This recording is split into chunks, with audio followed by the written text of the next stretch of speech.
जियान ने समृद्धि के लगाए हुए परफ्यूम को पहचान लिया था। यही खुशबू उसे विला में श्रीकांत के खून के बाद भी आ रही थी और रितिका ने भी ये बात की पुष्टि कर ली थी।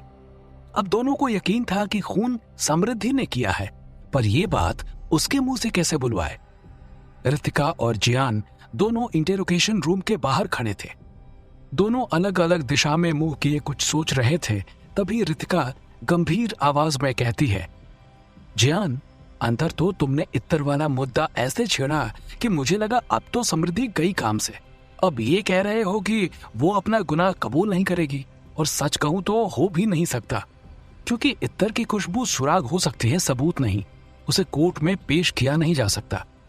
उसने देखा कि जियान गहरी सोच में था और उसने शायद रितिका की बात भी सुनी नहीं थी, इसलिए रितिका ने थोड़ी बड़ी आवाज में कहा, इतनी गहराई से सोच रहे हो?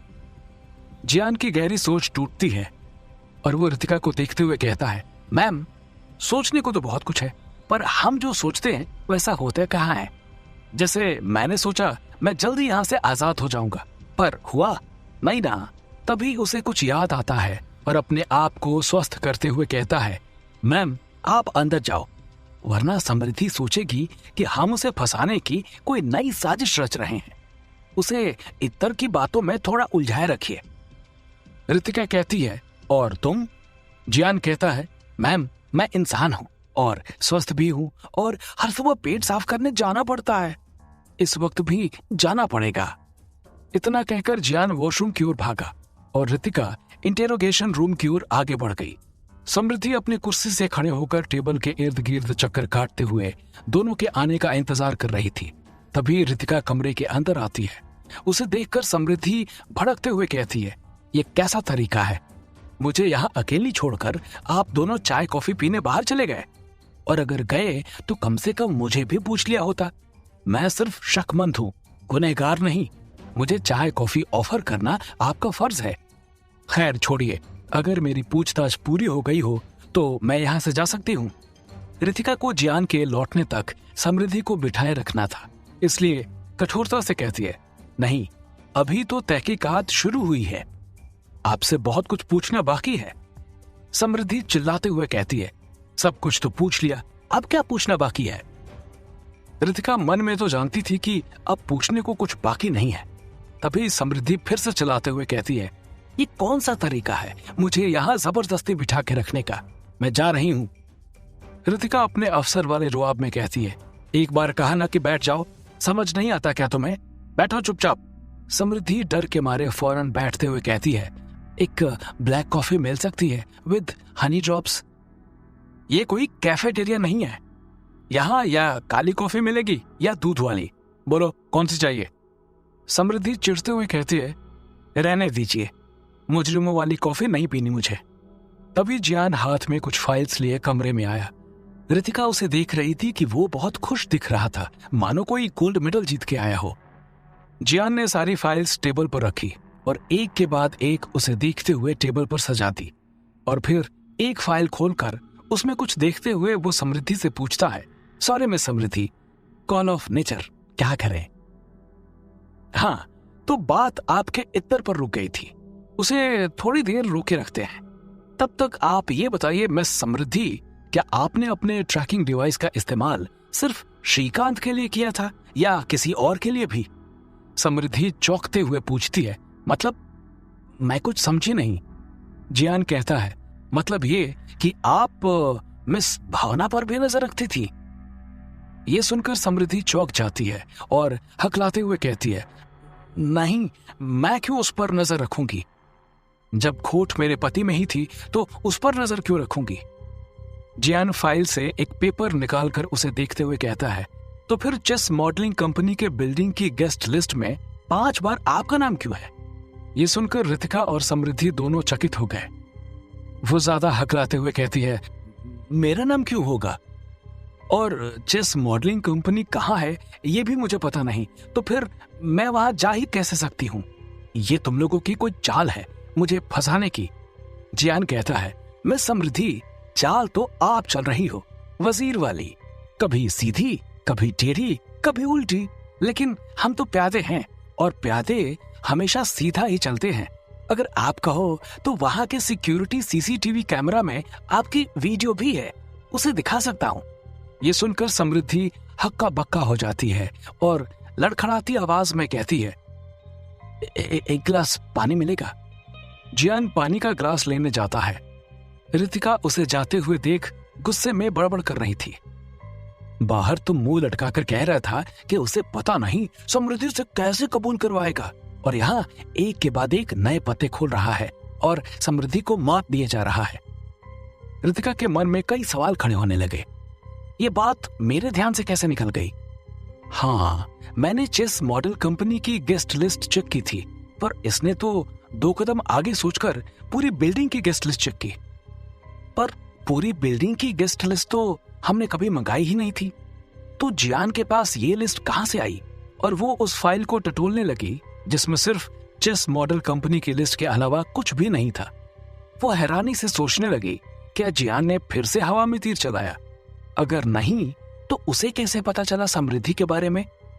बाहर निकलते ही जियान ने देखा कि सब अपने काम में बिजी थे और यहाँ वहां देखते हुए सीधा चलने लगा। उसके कदम उस दिशा में बढ़ने लगे जिस दिशा में भावना वाला लॉकअप था। वो किसी चोर की तरह दबे पांव चल रहा था। चीफ ने म्यूटेंट औरत अपराधियों के लिए एक अलग ही लॉकअप बनवाया था, जिसकी दिन में निगरानी रितिका करती थी और रात को एक दूसरी औरत सलमा। पर यह दिन का वक्त था और रितिका उसके साथ इंटेरोगेशन रूम में थी, इसलिए इस वक्त वहां कोई नहीं होगा। तभी पीछे से किसी की आवाज आती है और वो एक दरवाजे के पीछे छिप जाता है। वो आवाज एक ऑफिसर की थी जो पानी की बोतल भर के अपने केबिन में वापस चला गया। जियान तुरंत बाहर निकला और फटाफट चलने लगा। वो कुछ कमरों को पार करते हुए एक सीढ़ी से नीचे उतर गया। अब वो सीसीटीवी कैमरा की नजरों से बचते हुए एक लॉकअप रूम के बाहर रुक गया। उसने एक गहरी सांस लेते हुए मुंह से आवाज निकाली और फिर लॉकअप के दरवाजे की ओर मुंह करके भावना को बुलाने लगा। उसकी आवाज सुनते ही भावना लॉकअप के दरवाजे के पास आ गई और जहां से खाना दिया जाता है वहां अपने मुंह को लाकर उससे बात करने लगी। जियान ने फिर एक बार अपने चारों तरफ देखा और दबी आवाज में कहा, हाँ मिस भावना। भावना ने उम्मीद वाले सुर में कहा, कुछ कहा उसने? जियान दबी हुई आवाज में कहता है, तुमने जैसा कहा मैंने वैसा ही सवाल उससे पूछा और वो फंस गई। अभी तक उसने सच नहीं कहा, पर लगता है वो सच बता देगी। थैंक यू मिस भावना। समृद्धि आपका भी पीछा करती थी। ये बात अगर आप नहीं बताती तो शायद उसे घेरना मुश्किल हो जाता। जियान वॉशरूम जाने का बहाना बनाकर भावना से मिला था। भावना कहती है, थैंक यू, तुम मुझे कहना चाहिए कि तुम इंसान होकर म्यूटेंट की मतलब मेरी मदद कर रहे हो। जियान कहता है, इसे ही तो इंसानियत कहते हैं मैम। अच्छा, मैं चलता हूं। अगर किसी ने देख लिया तो मामला बिगड़ जाएगा। बहुत जल्द आपको यहां से छुड़ा दूंगा। बाय। और वो दबे पांव वापस लौट गया। वहां इंटेरोगेशन रूम में रितिका जियान के पानी लाने का बेसब्री से इंतजार करते हुए बड़बड़ा रही थी। ये जियान पानी लेने क्या अपने घर तक चला गया? अरे नहीं, कहीं वो भाग तो नहीं गया?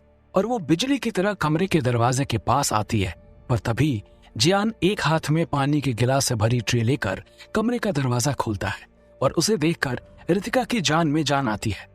रितिका पूछती है, कहाँ रह गए थे एक गिलास पानी भरने में? उसका ध्यान ट्रे पर जाता है और वो कहती है, इतने सारे ग्लास किसके लिए? जियान उसकी बात का जवाब दिए बिना टेबल पर ट्रे रखता है और एक ग्लास समृद्धि को देते हुए कहता है, हमारे हर सवाल के बाद अगर मिस समृद्धि को पानी की जरूरत पड़ी तो बार बार लेने कौन जाएगा, इसीलिए एक साथ ही ले आया। रितिका को इस बात पर हंसी आ गई, पर फौरन खुद को रोक लिया और तब तक समृद्धि ने कहा, बस अब और पानी की जरूरत नहीं है। और वो एक ही घूंट में पूरा ग्लास पानी पी गई और फिर उसने एक के बाद एक वहां रखे सारे ग्लास का पानी पी लिया। समृद्धि के तृप्त चेहरे को देखकर जियान पूछता है, हाँ तो बताइए मिस समृद्धि, आप चेस मॉडलिंग कंपनी गई थी या नहीं? समृद्धि गुस्से में उसे देखती है और कहती है, हाँ मैं गई थी चेस मॉडलिंग कंपनी। तो क्या मैं अपने बिजनेस के सिलसिले में वहां नहीं जा सकती? जियान चौंकते हुए कहता है, ओह अच्छा, तो ये बताइए आप वहां किससे मिलने गई थी? अब समृद्धि फंस चुकी थी। उसके पास जवाब नहीं था क्योंकि वो वहां किसी को जानती ही नहीं थी। वो हकलाते हुए कहती है, वो वहां वो है ना मिस क्या नाम। जियान फट से कहता है, मिस भावना। समृद्धि ये सुनकर हैरान हो जाती है। जियान आगे कहता है, मिस समृद्धि, आप वहां सिर्फ और सिर्फ भावना का पीछा करते हुए गई थी। जब पहली बार आप चेस मॉडल कंपनी पहुंची तो रिसेप्शन पर आपने अपना नाम लिखा, पर कहाँ जाना है ये नहीं लिखा, और भावना को चेस मॉडल कंपनी में जाते हुए देखा और वापस लौट गई। फिर जब भी आप भावना का पीछा करते हुए उस बिल्डिंग में जाती तो अपना नाम लिखती और चेस मॉडल कंपनी का नाम लिखती, पर आज तक आप कभी चेस मॉडल कंपनी के अंदर गई ही नहीं, बराबर। जियान की इतनी गहराई वाली खोज का तो रितिका को जरा भी अंदाजा नहीं था, और समृद्धि तो आंखें फाड़े उसे देख रही थी। जियान चुटकी बजाकर उसका ध्यान तोड़ता है और पूछता है, मिस समृद्धि, तो अब सच बताओ कि आप भावना का पीछा क्यों कर रही थी। भावना का नाम सुनते ही समृद्धि घृणा से बोली, सच जानना चाहते हो तो सुनो। जब मुझे पता चला कि भावना ने श्रीकांत को अपनी मोह जाल में फंसा लिया है और श्रीकांत उसके पीछे लट्टू हो गया है, तब से मैं मौका मिलने पर भावना को जान से मार देना चाहती थी। फिर वो कुछ पल के लिए शांत हो जाती है, अपने आप को स्वस्थ करते हुए कहती है, उसके आने के बाद मेरा और श्रीकांत का रिश्ता बिगड़ते जा रहा था। श्रीकांत मुझसे सिर्फ औपचारिकता के लिए ही बात करता, ना ठीक से मुझे बुलाता, ना ही मेरे साथ कहीं आता जाता, और ये सब 2 टके के मॉडल भावना का श्रीकांत की जिंदगी में आने से हो रहा था। फिर मैंने ठान ली थी कि मौका मिलते ही उसे खत्म कर दूं, और इसीलिए उसकी दिनचर्या जानने के लिए उसका पीछा कर रही थी कि वो कहाँ रहती है, क्या करती है। जियान फौरन कहता है कि तो फिर आपने उसको क्यों नहीं मारा। समृद्धि अफसोस के साथ कहती है, जब अपना ही सिक्का खोटा हो तो दूसरों को क्या दोष देंगे। जियान झट से कहता है, इसीलिए आपने भावना के बदले श्रीकांत को ही मार डाला। समृद्धि चौंकते हुए हकलाकर कहती है, हाँ क्या, नहीं, मैंने श्रीकांत को नहीं मारा। मैं अपने पति को क्यों मारूंगी, मरे उसके दुश्मन। जैसा भी था वो मेरा पति था, और कोई औरत अपने आप को विधवा देखना पसंद नहीं करती, और मैं तो बिल्कुल नहीं। जियान और रितिका दोनों को लगा कि गलती से सच उसकी जुबान पर आ गया, पर मॉनिटर रूम से ये सब देखते हुए चीफ ने कहा, मैं जानता था कि बातों में समृद्धि से कोई नहीं जीत सकता था। क्या सच में समृद्धि ने अपने पति को नहीं मारा? अगर उसने नहीं मारा और भावना भी निर्दोष है, तो फिर असली गुनहगार कौन है? क्या जियान और रितिका सच्चाई का पता लगा पाएंगे? जानने के लिए बीत गए थे। मॉनिटर रूम में गगन अकेला खड़ा था और जियान को टेंशन में देखकर मुस्कुराते हुए सोचता है, आया बड़ा इन्वेस्टिगेटिंग ऑफिसर बनने। बच्चे, ये कोई पतंग उड़ाने जितना आसान नहीं है कि हवा चली और पतंग आसमान में उड़ने लगी। तभी जोर से मॉनिटर रूम का दरवाजा खुला और किसी काम से बाहर गया हुआ चीफ हाथ में एक फाइल पकड़े वापस लौट आया, पर अब वो गंभीर था और उसी सुर में वो गगन को पूछता है, आगे कुछ बताया समृद्धि ने? जियान के खिलाफ चुगली करने का ये अच्छा मौका मिल गया गगन को, और उसे बिना खोए वो कहता है, चीफ, ये लड़का जियान वैसे तो चालाक दिखता है, पर हमारी एजेंसी के लायक नहीं है। चीफ उसकी आंखों में आंखें डालकर देखता है। गगन फौरन अपने शब्दों को बदलते हुए कहता है, मेरा मतलब वो भी बच्चा है, इसे अच्छी ट्रेनिंग की जरूरत है। इतने सीरियस केस के लिए ये अभी कच्चा है। ये काम के सवाल छोड़कर बेमतलब के सवाल ही पूछ रहा है। जब समृद्धि ने कह दिया कि वो उस रात पार्टी में ही थी, फिर भी घुमा फिरा कर उल्टे सुल्टे सवाल पूछ रहा है। ऐसा लग रहा था चीफ उसकी बात को सुन नहीं रहे थे और सिर्फ मॉनिटर को देख रहे थे। कुछ पल चीफ ने उसे देखकर मुस्कुराते हुए कहा, गगन, यही तो अच्छे इन्वेस्टिगेटिंग ऑफिसर की खूबी होती है कि सच्चाई जानने के लिए ऐसे घूम फिर कर पूछोगे तो ही सच्चा जवाब मिलेगा। जैसे अभी समृद्धि ने कहा कि वो श्रीकांत को नहीं भावना को मारना चाहती थी। खैर वो छोड़ो, ये केस की पूरी फाइल है। अब तुम चार्जशीट तैयार करो। 2 दिन बाद उसकी कोर्ट में पेशी है जो तुम्हें ही संभालना है। गगन फाइल हाथ में लेकर चीफ को सलाम करते हुए कमरे के बाहर निकल गया और चीफ मॉनिटर पर जियान, रितिका और समृद्धि को देखने लगा। इंटेरोगेशन रूम के एक कोने में जियान और रितिका खड़े थे और आपस में कुछ बात कर रहे थे। तभी समृद्धि चिढ़ते हुए कहती है, आप लोग बाल की खाल क्यों खींच रहे हो? जब मैंने श्रीकांत का खून नहीं किया तो भी बार बार उल्टे सवाल पूछकर मुझे फंसाने की कोशिश कर रहे हो। ये सुनकर जियान और रितिका दोनों टेबल के पास आते हैं। समृद्धि रितिका को देखकर कहती है, ऑफिसर रितिका, भावना आपकी दोस्त तो नहीं है? रितिका फौरन कहती है, नहीं। समृद्धि गुस्से से कहती है, तो आप दोनों को भावना ने कोई रिश्वत दी है मुझे खूनी साबित करवाने के लिए? ये सुनते ही रितिका गुस्से से कहती है, मैं समृद्धि, अपनी जबान को काबू में रखो, वरना ऐसी बात करने वालों को हम 4-5 थप्पड़ की रिश्वत तो देते ही हैं।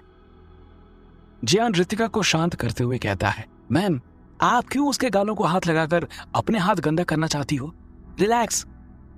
फिर वो समृद्धि को देखकर कहता है, मिस समृद्धि, आप तो कितना पढ़ी लिखी हो, कितना बड़ा बिजनेस है, बड़े बड़े लोगों से मिलती हो और बातें करने में तो आप कितनी माहिर हो, फिर ऐसे शब्द आपको शोभा नहीं देते। और हाँ, जहां तक आपको गुनहगार साबित करने की बात है तो आप निश्चिंत रहिए, हम पुख्ता सबूतों के साथ ही करेंगे। रितिका अचंभित भाव से सोच रही थी, यह लड़का अचानक से इतनी पुख्ता बातें कैसे करने लगा। उसकी सोच को तोड़ती हुई समृद्धि की आवाज आती है, पहले ये तो साबित करो कि खून मैंने किया है, उसके बाद सबूत की बात करना। और एक बात याद रखना, यहां से छूटने के बाद मैं तुम दोनों को नहीं छोड़ूंगी। जियान प्यारे मुस्कान के साथ ठंडे कलेजे से कहता है, श्योर मिस समृद्धि, पर पहले आप तो यहां से छूट जाओ। जियान ने दूसरी फाइल देख ली थी, अब एक फाइल उसके हाथ में थी। उसमें कुछ देखते हुए कहता है, मिस समृद्धि, क्या आप बता सकती हैं कि आपके मैनेजर की बर्थडे पार्टी में खींची गई ये फोटोज में आप हैं? और वो फाइल से 2-3 फोटो समृद्धि के सामने रखता है। टेबल पर अंधेरा था, इसीलिए समृद्धि को फोटो ठीक से दिख नहीं रही थी, तो वो कहती है, अगर अंधेरे में ही फोटो दिखानी है तो फिर अंधेरे में ही जवाब सुन लो, हाँ मैं हूं। तब तक रितिका ने टेबल के ऊपर वाला बल्ब ऑन कर दिया और तीनों तस्वीरें साफ दिखने लगी। जियान ने रितिका को थैंक्स कहा और समृद्धि को कहा, मिस समृद्धि, अब तो उजाले में अपने आप को फोटो में देख लीजिए। समृद्धि ने गौर से तीनों फोटो को देखा और कहा, मैं इन तीनों फोटो में जो लालटेन के कॉस्ट्यूम में आदमी है उसके पीछे खरगोश के कॉस्ट्यूम में खड़ी हूं, और देखो मेरे हाथ में वाइन का ग्लास भी है। जियान फिर से फोटो को देखता है और कहता है, ओह ओके गुड। अब वो फाइल से दूसरी 3 फोटो निकालता है और उसे समृद्धि के सामने रखते हुए कहता है, और इस फोटो में आप हो? समृद्धि अब वो 3 फोटो को देखती है और फौरन कहती है, ऑफ कोर्स, ये मेरी ही फोटो है। हरीश की पार्टी में सिर्फ मैंने ही तो खरगोश के मोहरे वाला कॉस्ट्यूम पहना था, जो शायद हरीश के खुद के कपड़ों से भी महंगा था। जियान कहता है, बिल्कुल सही कहा आपने कि आपका कॉस्ट्यूम सबसे निराला था और महंगा भी। मॉनिटर रूम में खड़े चीफ को बड़ी उत्सुकता थी कि अब जियान कौन सा नया सवाल पूछने वाला है, पर जब उसने देखा कि जियान ने समृद्धि को पार्टी की फोटोज दिखाकर अपने आप को पहचानने को कहा तो उससे बहुत गुस्सा आया। चीफ ने जियान की मूर्खता पर सोचते हुए कहा, कैसा बेवकूफ है ये लड़का। समृद्धि पार्टी में ही थी, ये बात सबको पता है। इस फोटो में दिखाकर उससे दोबारा साबित करवाने की क्या जरूरत है। गगन सही कह रहा था, ये लड़का बिल्कुल कच्चा है, कच्चा। रितिका को भी जियान की इस हरकत पर बहुत गुस्सा आया। उसने गले में खराश होने का बहाना कर जियान का ध्यान अपनी तरफ खींचने की कोशिश की, पर तब भी जब जियान रितिका का इशारा नहीं समझ पाया तो रितिका खुद ही जियान का हाथ पकड़कर उसे कोने में ले गई थी और उसने गुस्से से कहा, जियान, ये तुम क्या कर रहे हो? तुम खुद ही ये साबित कर रहे हो कि समृद्धि उस पार्टी में थी। जियान मुस्कुराकर कहता है, मैम जरा रुकिए तो। फिर टेबल पर रखी उस दोनों अलग अलग तस्वीर को दोबारा समृद्धि को दिखाते हुए कहता है, मिस समृद्धि, अब जरा दोनों तस्वीरों के नीचे उसे खींचने की तारीख और समय लिखा है, उसे देखिए। रितिका को जियान का ये नया सवाल बड़ा अजीब लगा और वो बड़बड़ाने लगी, जियान, तुम क्या साबित करना चाहते हो, कुछ समझ नहीं आ रहा। पर उसे खुशी हो रही थी कि जियान में एक अच्छे ऑफिसर बनने के तमाम गुण थे। वह हल्की सी मुस्कान के साथ जियान को देख रही थी, पर दूसरी ओर दोनों फोटो देखकर समृद्धि का चेहरा पीला पड़ गया था। जियान उसे ही देख रहा था। जब अपनी घबराहट छिपाने के लिए समृद्धि ने जियान की ओर देखा तो फौरन जियान ने उससे पूछा, क्या हुआ मिस समृद्धि? आंखें धोखा खा रही हैं या आप दोनों जगह एक ही वक्त मौजूद थी? रितिका को यह सुनकर बड़ा आश्चर्य हुआ, पर जियान ने अपनी गंभीर आवाज में कहा, मिस समृद्धि, पहली 3 तस्वीर बर्थडे की रात मतलब शुक्रवार 5 सितंबर की रात को 11:30 पर खींची गई है और दूसरी तस्वीर उसी रात ठीक 11:30 पर खींची गई है। पहली 3 तस्वीर पार्टी के बाहर वाले एरिया में खींची गई थी और दूसरी तस्वीर पार्टी एरिया से 50 मीटर दूर वॉशरूम एरिया में खींची गई थी। ये सुनकर समृद्धि के होश उड़ जाते हैं। जियान बात को और सरलता से समझाते हुए कहता है, मानता हूं कि आप जल सृष्टि की म्यूटेंट हो और अपने म्यूटेंटपन से कुछ भी कर सकती हो, पर क्या आप 1 सेकेंड में 100 मीटर की दूरी तय करके दोनों जगह फोटो खिंचवा सकती हो, और वो भी इंसान के रूप में खरगोश वाला मुखौटा पहन के? तभी मॉनिटर रूम में खड़े चीफ को जियान की इस चालाकी ने प्रभावित कर दिया था। चीफ सपने में भी नहीं सोच सकता था कि जियान इतनी बारीकी से इस केस के हर पहलू को देख रहा था। मन ही मन खुशी से उत्साहित होते हुए चीफ बोल पड़ा, शाबाश जियान, तुमने तो लास्ट बॉल में छक्का मार दिया। कोई भी म्यूटेंट को इंसान से म्यूटेंट बनने में 5 से 10 सेकंड लगता है और म्यूटेंट से इंसान बनने में 10 से ज्यादा। क्या बात है जियान, बराबर पकड़ा तुमने समृद्धि को। रितिका जियान के करीब थी और कह रही थी, क्या बात है जियान, तुमने तो इस बार तीर बिल्कुल निशाने पर ही चला दिया। तभी अचानक समृद्धि जोर से हंसने लगी। रितिका और जियान ने एक दूसरे के सामने देखा। जियान कड़क आवाज में उसे रोकते हुए कहता है, हंसी मत मिस समृद्धि, सच सच जवाब दीजिए।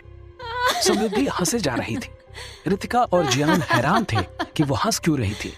मॉनिटर रूम में खड़ा चीफ चिल्लाते हुए कहता है, ये समृद्धि म्यूटेंट बनने वाली है, इसे रोको। और वो अपने केबिन की ओर दौड़ता है। वहां कमरे में समृद्धि की हंसी और खूंखार होने लगी। जियान सोच रहा था कि ये क्यों हंस रही है, पर रितिका के चेहरे के हाव भाव बदल चुके थे। वो बिल्कुल गंभीर और चौकन्नी हो गई थी। जियान उसे देखते हुए पूछता है, मैम ये इतना हंस क्यों रही है? रितिका चिल्लाते हुए कहती है, जियान पीछे हट जाओ, वो म्यूटेंट बनने वाली है। तभी अचानक समृद्धि के हाथ और पैर लंबे और पारदर्शक होने लगे और रगों में खून की जगह पानी दिखने लगा था और वो पानी का रंग मेहंदी की तरह होने लगा। जैसे किसी ने पानी का नल खुला छोड़ा हो, वैसे उसके पूरे शरीर से फव्वारों की तरह पानी निकलने लगा और उस पानी का फोर्स इतना था कि कोई बिना सहारे के उसे झेल नहीं पाता, सीधा जमीन पर गिर जाता। जियान तो फटी आंख से उसे इंसान से म्यूटेंट बनते हुए देखे जा रहा था। शायद उसे कुछ समझ ही नहीं आ रहा था कि क्या हो रहा है, पर रितिका समझ चुकी थी कि समृद्धि म्यूटेंट बनकर जियान पर हमला करने वाली है और वो उसे मार देगी। उसने फौरन अपनी यूनिफॉर्म की बेल्ट के साइड पे टंगी हुई एक गन निकाली और इससे पहले कि समृद्धि वो पानी जियान पर मारती, रितिका जोर से चिल्लाते हुए और जियान को दूसरे हाथ से खींचते हुए कहती है, समृद्धि खबरदार, जो तुमने म्यूटेंट बनके जियान को मारने की कोशिश की। समृद्धि, तुम वापस अपने इंसानी रूप में आ जाओ। सुन रही हो ना तुम जियान को कुछ नहीं करोगी। पर समृद्धि उसकी बात को अनसुना करती है। वो अपने आप को पूरी तरह म्यूटेंट में परिवर्तित कर चुकी थी। वो बिल्कुल पानी की तरह पारदर्शक और विकराल हो गई थी। उसके शरीर की एक एक रग दिखाई दे रही थी जिसमें हरे रंग का पानी बह रहा था। वो जियान पर हमला करने के लिए अपने हाथों की उंगलियां उसकी ओर करती है, पर इससे पहले कि वो कुछ करे, रितिका ने तुरंत उस गन का ट्रिगर दबा दिया। उससे निकली हुई लाल रंग की बिजली जैसी किरणें समृद्धि के उस हाथ को लगती है और वो हाथ फौरन खींच लेती है। अब रितिका धनाधन समृद्धि के पूरे शरीर पर गन से लाल किरणें छोड़ने लगती है। समृद्धि चीखने और चिल्लाने के साथ तड़पने लगती है और उसके हाथ पैर सिकुड़ने लगते हैं। उसका चेहरा और पूरा शरीर भी सिकुड़ने लगता है। कुछ पलों तक समृद्धि अपने आप को म्यूटेंट बनाने की नाकामयाब कोशिश करती रही, पर रितिका की गन ने उसे रोके रखा और फिर थोड़ी देर में उसके अंदर का म्यूटेंट शांत हो गया। फिर कुछ ही पल में वो पूरी तरह इंसान हो गई, पर उसकी सांसें फूली हुई थी और आंखों में गुस्सा भरा हुआ था। रितिका चिल्लाकर कहती है, बस करो समृद्धि, अपने आप को शांत करो वरना मजबूरन मुझे तुम्हें बेहोश करना पड़ेगा। समृद्धि भी चिल्लाकर कहती है, ये जानना चाहता है ना कि मैं दोनों जगह कैसी थी, तो वही बताने की कोशिश कर रही हूं। रितिका भी चिल्लाकर कहती है, तुम शायद भूल रही हो कि तुम ह्यूमनॉइड एजेंसी के अंदर हो और ये एजेंसी सिर्फ म्यूटेंट की दुनिया को नहीं, उसमें हो रहे क्राइम्स को नियंत्रण में रखने के लिए बनाई है। और तुम इस एजेंसी के किसी भी अफसर पर हमला करोगी तो उसके जुर्म में बहुत बड़ी सजा मिल सकती है।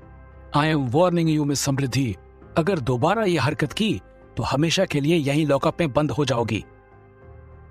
समृद्धि बिल्कुल शांत बैठी हुई थी, पर जियान बिल्कुल सहमा सा एक कोने में खड़ा था। वो इतना घबराया हुआ था कि उसकी धड़कनें पूरे कमरे में सुनाई दे रही थी। ऐसा क्या राज था उस फोटो में कि समृद्धि जियान को मारने के लिए म्यूटेंट बनी? और क्या जियान सच में समृद्धि का रूप देखकर डर गया था या नाटक कर रहा था ह्यूमनॉइड एजेंसी से निकलने का? जानने के लिए सुनते रहिए विचित्र वर्ल्ड, सिर्फ पॉकेट एफएम पर।